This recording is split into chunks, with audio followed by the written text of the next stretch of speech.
Hello friends, ఎలా ఉన్నారు? మన వైజాగ్లో నిబ్బోగ్ 2024 అని చెప్పేసి చిన్న పిల్లల గేమింగ్ ఈవెంట్ అనేది వైజాగ్లో పెట్టారనమాట.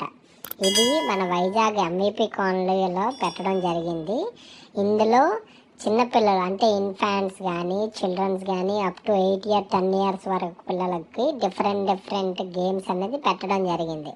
అంటే పాకడం కానీ, లేదు అంటే బొంగరం కానీ, లేదా అంటే వాకర్లో నడవడం కానీ, లేదా పరిగెట్టడం కానీ, ఇలాగ చిన్నపిల్లలు చిన్నప్పుడు చేసే చిన్న ఈవెంట్స్ ఉంటాయి కదా, వాటిని బేబీ ఒలింపిక్ గేమ్స్ కింద వీళ్ళు ఇక్కడ ఆర్గనైజ్ చేశారన్నమాట. ఇక్కడ నేను, మా మామయ్య, మా అమ్మ, మా అమ్మమ్మ అందరం కూడా వెళ్ళాం. ఎంత బాగుందో తెలుసా, చాలా బాగా ఎంజాయ్ చేశాం అన్నమాట. ఇందులో నేను పరుగు పందెంలో